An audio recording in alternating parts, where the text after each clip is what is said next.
दूसरी बड़ी स्टोरी दिखाने से पहले हम आपसे एक सवाल पूछना चाहते हैं, पीओके किसका है?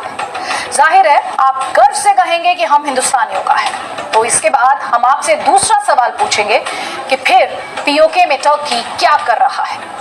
हमारे इस दूसरे सवाल से आप थोड़ा आश्चर्य हुआ होगा आपको, लेकिन ये पीओके पर वर्ष 2021 की सबसे विस्फोटक खबर है, वो एक्सक्लूसिव स्टोरी जिसके एक्सक्लूसिव दस्तावेज सिर्फ और सिर्फ जी न्यूज के पास है। पाकिस्तान की मंजूरी से चीन की तरह टर्की ने भी पीओके में घुसपैठ कर ली है और अब पाकिस्तान चीन और टर्की के साथ मिलकर यहां भारत की चिंता बढ़ाने वाले कदम उठा रहा है।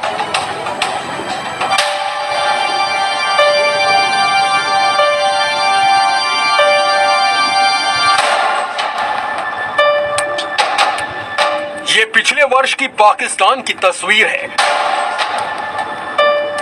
टर्की के राष्ट्रपति भारत के पड़ोस में खास मेहमान बनकर आए। पाकिस्तान के पीएम इमरान खान अर्दोआन को खुश करने के लिए उनके ड्राइवर तक बन गए। ये वो दौर था जब 2019 में जम्मू कश्मीर से अनुच्छेद 370 हटाए जाने के बाद से टर्की लगातार जम्मू कश्मीर पर बेतुकी बयानबाजी कर रहा था और टर्की के राष्ट्रपति ने इसी लाइन पर आगे बढ़ते हुए पाकिस्तान की संसद से भी जम्मू कश्मीर पर जहर उगला था। Pakistan ki avam Kurtuluş Savaşımız sırasında ekmeğinden artırarak gönderdiği yardımları hiçbir zaman unutmadık ve unutmayacağız. İşte şimdi de bizim için Keşmir odur olacak. Jammu Kashmir पर टर्की के राष्ट्रपति की ये बदजुबानी असल में भारत के खिलाफ एक साजिश थी। साजिश पाकिस्तान के कब्जे वाले कश्मीर में घुसपैठ को लेकर, साजिश भारत के अभिन्न अंग पीओके को लेकर। पीओके में टर्की की बड़ी घुसपैठ, जी न्यूज पर एक्सक्लूसिव रिपोर्ट।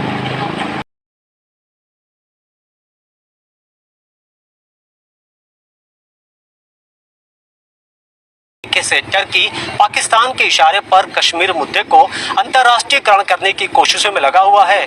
अब उसके बाद टर्की पीओके में बड़े पैमाने पर इन्वेस्टमेंट कर रहा है।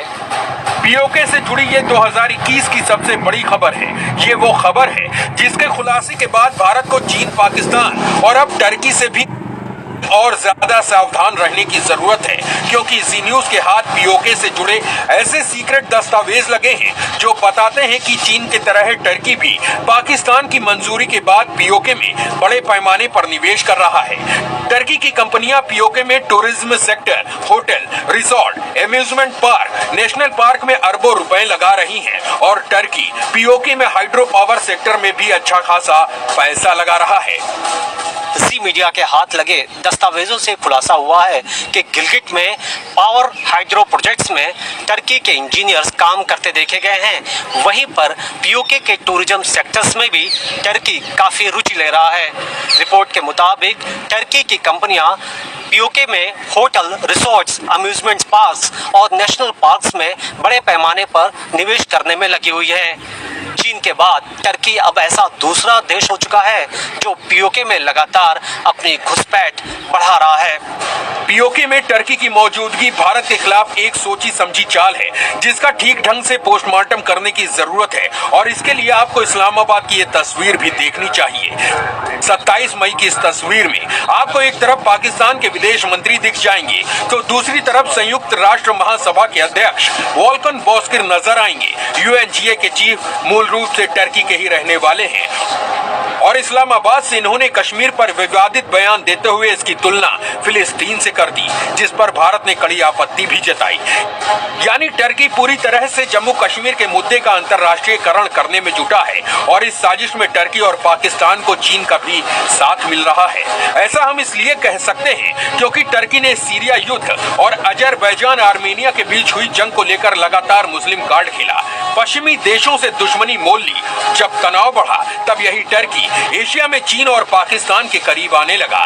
चीन से संबंध सुधारते हुए चेंगदू में बाकायदा कॉन्सुलेट खोलने का फैसला किया और जानकार मानते हैं कि टर्की चीन के ही इशारे पर पीओके में भी अब दखलंदाजी कर रहा है और ये तिकड़ी इस क्षेत्र में भारत के खिलाफ बड़ी मुसीबत बन सकती है।